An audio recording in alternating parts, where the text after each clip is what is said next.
Profesora, mi nombre es Brandon Alexis González Castillo, con matrícula ES 16200-1221, realizando la actividad de asignación a cargo del docente en línea de la materia Habilidades del Pensamiento. Comenzaremos con el tema o concepto de inteligencia, ya que buscando en fuentes de internet diversas, encontré que la inteligencia es la capacidad de entender, asimilar, elaborar información y utilizarla para resolver problemas, y parece estar ligada a las funciones mentales como percepción y memoria, a lo cual desde mi punto de vista sería la definición más acertada, ya que con el paso del tiempo se ha elaborado distintos conceptos de este tema.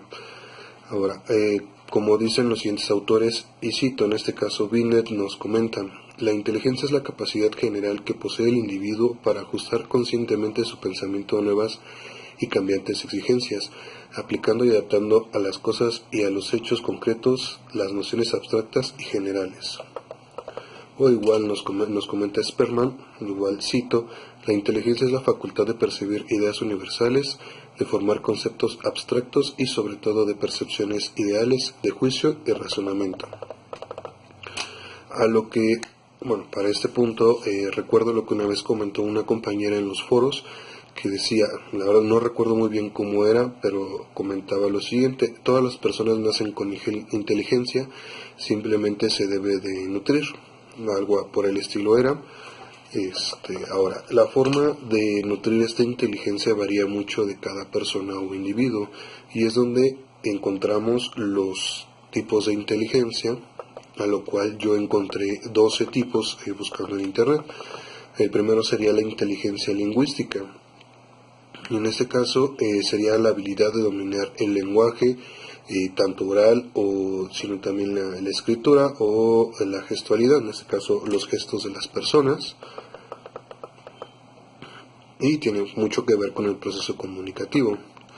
Después sería la inteligencia lógico-matemática, que es la capacidad de conceptualizar las relaciones lógicas entre las acciones o símbolos.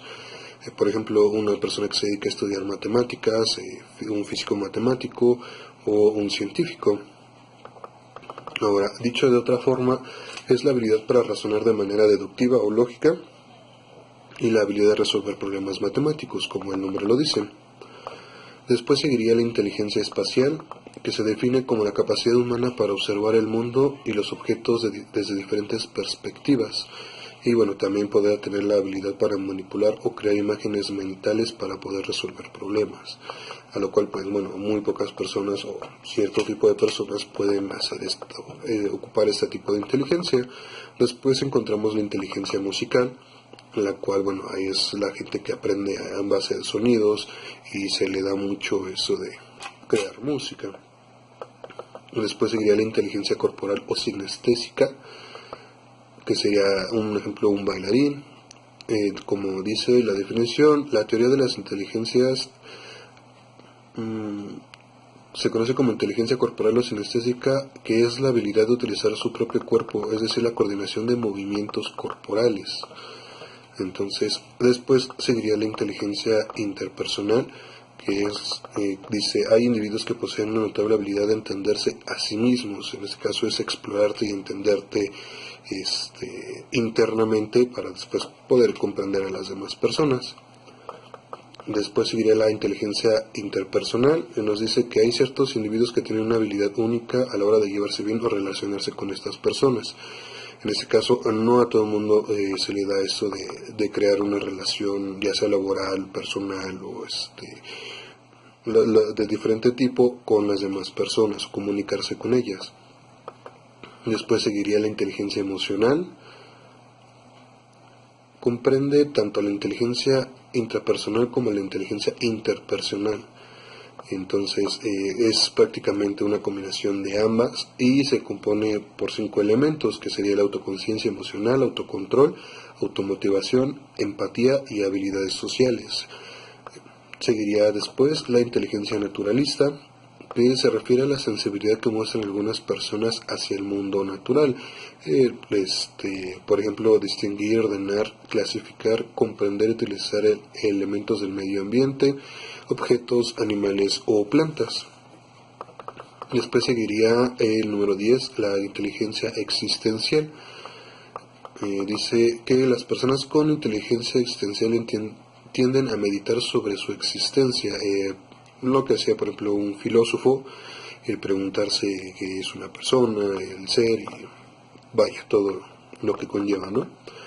Después seguiría la inteligencia creativa, que dice, hay personas que parece que su mente vuela, que siempre están un paso por delante de los demás y que están constantemente innovando. En este caso, a veces a la gente que se le da mucho por estar creando cosas y todo este tipo. Después seguiría la inteligencia colaborativa, que dice que es la capacidad de elegir la mejor opción para alcanzar una determinada meta trabajando en conjunto. Entonces, en este caso sería la forma en la que uno puede trabajar en equipo, pero aprende de su equipo. En este caso, podría aprender lo bueno de cada uno o la habilidad que cada uno tiene y ponerlas en práctica para alcanzar la meta que tenga este tipo. Después, serían las dos inteligencias. Después sigue, dependiendo del tipo de la inteligencia que uno posee, es como va aprendiendo y desarrollándose en su entorno. Esto nos da como resultado ciertos temas, la forma de pensar críticamente, actuar, tomar decisiones, realizar prejuicios, y todo esto en conjunto nos lleva a resolver problemas. Si tomamos los temas independientemente, no se capta la idea tal cual, pero ya que se entienden todos estos, uno se da cuenta de que viene todo ligado. Ahora, si tomamos los temas por partes, la inteligencia y los tipos de inteligencia, en este caso la forma en la que aprende el individuo, te dan apoyo para crear un pensamiento independiente, derivado de tu pensar. Es la forma en la que realizas tus argumentos respecto a los temas o temas que se están viendo, es la forma en la que uno aprende. Después, esos tres temas te sirven para crear un pensamiento crítico u tu propio punto de vista. Es ahí donde también te empiezas a cuestionar si lo que te dicen es cierto o no, o si solo te quedarás con los ejemplos que te dan. Un ejemplo sería en la escuela, ¿no? Si tú te quedas nada más con lo que te enseñan los profesores, o si el tema te gustó, puedes investigar más de él y llegar más a fondo. En este caso, a mí en las materias de programación y de la carrera me gusta investigar más de lo que un profesor nos pide. Ahora, todo esto en conjunto nos lleva a crear los llamados prejuicios, ya sean buenos o malos, eso depende de cada uno, pero la gente siempre tiene un prejuicio, ya sea de diferentes temas o diversos temas, pero siempre existen prejuicios, hasta que uno les demuestra lo contrario, o ellos mismos se dan cuenta de que estaban mal. Es muy rara vez, pero llega a suceder. Existen muchos tipos de prejuicios, en este caso yo ocuparía solamente tres, que sería el prejuicio religioso, cuando mucha gente piensa que porque crees en cierta religión, uno cree que cuando piensas en cierta religión tienes ciertos, podría decirse, se me fue la palabra, perdón, cierto tipo de cosas, que haces, ¿no? O sea, uno piensa que los cristianos solamente, cantan y bailan, y que los budistas, son muy apagados. Por ejemplo, tengo familiares que son testigos de Jehová y no celebran nada. Entonces, en este caso, pues, tú te creas ese tipo de prejuicios. En este caso, yo tengo respeto a las religiones y la forma de pensar de cada uno, pero pues sí, más me gustaría aprender más de ellos, pero pues no es algo que sea así como que muy importante en mi vida. Después podría decirse el prejuicio racial. En este caso, por el tipo de color de piel es cuando más se critica. Hay una canción que dice que si dejando el punto y aparte, el tema racial es, por ejemplo, tú ves una persona de color y piensas, muchas personas me han dicho que piensan que huelen mal o que tienen tienen costumbres muy extrañas, o pues la mayoría de veces es por el color de piel. Después sería el prejuicio sexual, el cual muchas veces creen que porque la mujer no tiene tanta fuerza, o que hay ciertas cosas que no pueden hacer las mujeres o los hombres. Eso es bilateral. Tanto los hombres crean prejuicios de las mujeres como las mujeres de los hombres. No pueden decir que un hombre no puede ser papá soltero, que no tendría la habilidad para hacerlo, o que uno no puede decir que una mujer puede cargar pesos pesados o cosas así. Ahora, ya todo esto en conjunto te apoyan para dar resolución a los problemas que uno se va presentando, y en este caso yo utilicé bueno, vemos lo del el memo analítico, y mi tema fue el siguiente. Fue el caso que teníamos en un trabajo que tuve anteriormente.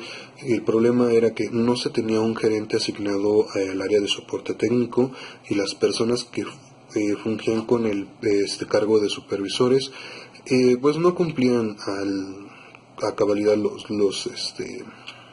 las restricciones o todas las cosas que se habían propuesto, o que a ti te obligan o te piden que cumplas. En este caso, un ejemplo más rápido sería la puntualidad. Tú tenías que llegar a tu hora puntualmente, y después de los 3 retardos ya se te descansaba, lo cual se te daba, se te descontaba el día. O si llegabas pasados de la media hora, ya no te aceptaban en el trabajo, te regresaban, aún así hubieras notificado o no. Esto lo que hacían los supervisores era llegar a la hora que se les antojara. No sé, si la entrada a las 7 de la mañana, ellos llegaban 8:30, o si tenías que salir a las 3 de la tarde, ellos se iban a las 2 o a la 1:30. Si nada más tenías una hora de comida, ellos agarraban 1:30 o 2 horas. Entonces, pues creo que desde ahí empezábamos mal. Luego estaba la asignación de las labores. Tú como soporte tenías que cubrir solucionar los problemas de las computadoras en cierto tiempo, y todos teníamos que trabajar. En este caso éramos 9, pero resultaba que 3 de estos compañeros que se llevaban muy bien. Esta es la que yo hablaba en el memo de las personas más cercanas a los supervisores.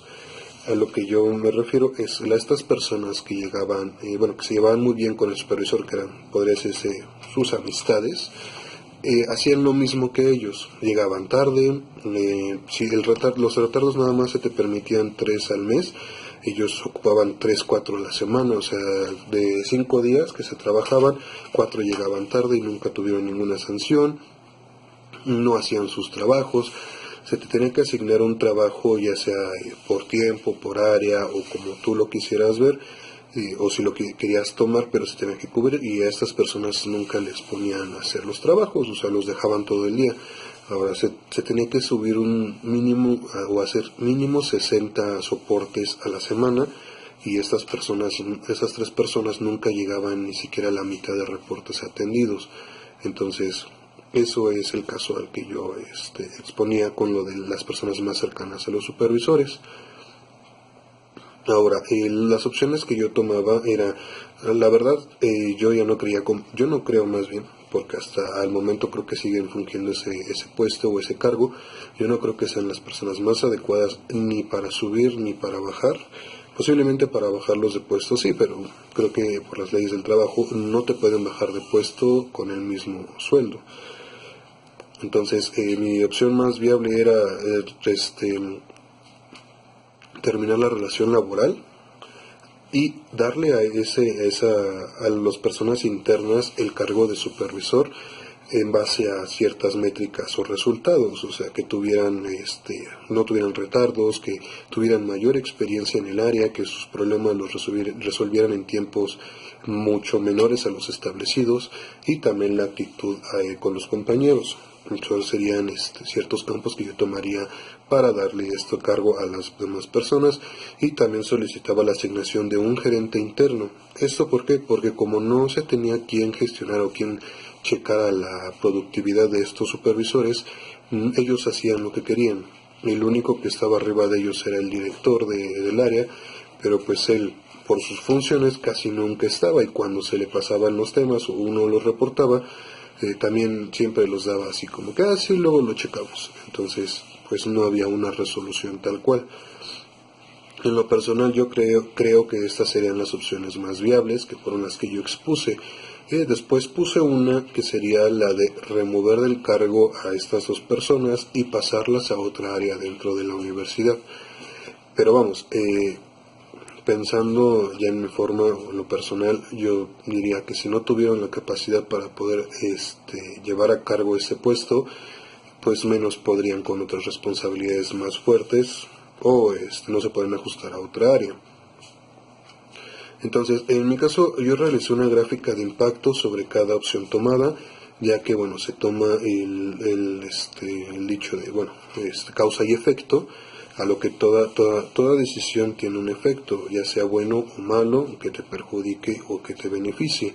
En este caso, pues, yo quise tomar la que menos perjudicara, ya que yo no sabía si estas personas en verdad necesitaban el trabajo, aunque bueno, yo diría que no por la forma en lo que hacían. Digo, si necesitas el trabajo, yo tengo la idea de que todo el mundo trabaja por necesidad, no por gusto, pero también si no haces bien tu trabajo, pues no tiene chiste. No es mi forma de pensar, ¿no? O sea, si tú das una atención al cliente, pues es porque te gusta. Si no te gusta dar atención al cliente, pues mejor no tengas ese trabajo y búscate uno que nada más sea estar enfrente de una computadora o cosas así. En ese caso yo lo tomo de esa manera porque a mí sí me gusta dar soporte, a mí sí me gusta reparar las computadoras y lo que conlleva pues es tener una relación cercana al usuario en la que pues tú puedes tardarte 2-3 horas arreglando la máquina y el usuario está ahí pendiente, pero si tú haces bien las cosas los usuarios no te tratan mal, dependiendo también de cada tipo de usuario, ya que hay muchos que son pues especiales. Entonces a mí sí me gusta y yo hago las cosas lo mejor que puedo y hasta donde mis conocimientos me han dado, y si no lo aprendo, entonces pues esa es mi forma de pensar. Y si no te gusta tu trabajo, pues mejor no estés. Ahora, las gráficas se basaron en ese impacto, ¿no? Yo no sé si esas personas si necesitan dinero o no lo necesitan. Entonces, mi idea de las gráficas fue tomar la opción más viable que causara un impacto menor con un impacto negativo. En este caso, el impacto negativo hubiera sido dejar a dos personas sin trabajo, que no sabes si tienen estudios, porque la verdad yo no sé si ellos tienen ya una carrera o simplemente se quedaron en la mitad, o cuánto tiempo se puedan tardar sin conseguir otro trabajo y si eso les afecte. Entonces, sí, ya ahí ya me puse en su lugar, pero yo seguía con mi idea. Entonces, la más viable fue mover a estas personas de ese lugar y ponerlas en otro lugar para que no fueran despedidos tal cual de la empresa, pero sí ya no estuvieran en esta área donde no cumplían su papel. En este caso el memo yo lo escribí con atención al doctor Ralph Peters, que es el rector de la Universidad Latinoamericana donde en ese tiempo yo laboraba. Y bueno, se hizo desmenuzando el problema. Se hicieron ciertos tipos de tablas como el análisis de opciones, que tiene la delimitación de consecuencias, que es a corto, mediano y largo plazo, la precisión de las opciones, qué se podía hacer de inmediato, qué tendría que esperar y por qué se tomaba de esa manera, las ventajas y desventajas de cada opción, en este caso como las limitaciones de tiempo, dinero y poder. El método de costo-beneficio, esto basado en la lectura de los sombreros de colores, que en este caso ocupábamos el sombrero amarillo y el sombrero negro. El sombrero amarillo es ver las cosas de una manera alegre, el sombrero negro es ver las cosas de mal manera, ¿no? En este caso podría decirse que yo estuve tomando todo el tiempo el sombrero negro, pero por mi forma de pensar, de que no están haciendo bien su trabajo, no sirven, hablando fríamente, no me sirven para el trabajo, pues adiós, ¿no?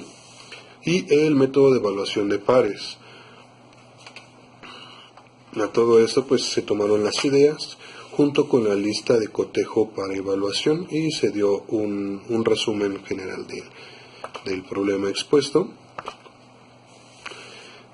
llegando a la solución más viable. En mi caso, la que se obtuvo más viable fue la de remover a estas personas de su lugar, pero conservándolos en la empresa para otras áreas. Esto ya con las limitaciones de que si a las personas que se les asignaban o a sus jefes inmediatos del área que se movieran, si se les eran viables, conservarlos o de plano terminar relación laboral. Y después seguía la de poner en el cargo de supervisor a otras personas internas que conocieran el área con ciertos métodos para medición estrictos de si eran viables o no poner a esas personas. Y también como tercer lugar puse en este caso la de solicitar a una persona interna el puesto de gerente. Esto ya se tomaría con bastante tiempo debido a que un puesto de gerente no es cualquier cosa, tiene que tener cierta experiencia, cubrir ciertos requisitos, y en este caso donde el puesto de gerente no se cubría porque los requisitos eran bastante altos. Como la universidad tenía todo el tiempo contacto con Apollo Group, que es de Estados Unidos, pues esta persona tenía que ser bilingüe, aparte de tener una carrera terminada, ser bilingüe por el contacto que se tiene con estas personas estadounidenses. Y bueno, en lo personal, pues mi inglés es muy bajo, yo creo que estoy abajo del 40%, y los demás de mi área también no eran muy buenos para el inglés. Uno aprende inglés porque los programas para programación y todo vienen así, pero a mí se me traba mucho la lengua al intentar realizar una conversación. Entonces, o si no, buscar como cuarta u última opción un gerente externo quien cumpla con todos los requisitos, y se deja en cuarta u última opción, ya que bueno, también la idea es poder obtener un crecimiento dentro del área. Si cumples con el perfil, pues puedes participar o postularte para estos puestos, y si los cubres, pues qué bueno, ¿no? O sea, es una mejoría tanto personalmente como en tu carrera, porque ya no eres nada más ingeniero de soporte, sino ya eres coordinador o supervisor de esta área. Entonces, pues sí tiene su cierto valor ese puesto. Y bueno, eso sería todo de mi parte. Que tengan una excelente noche. Hasta luego.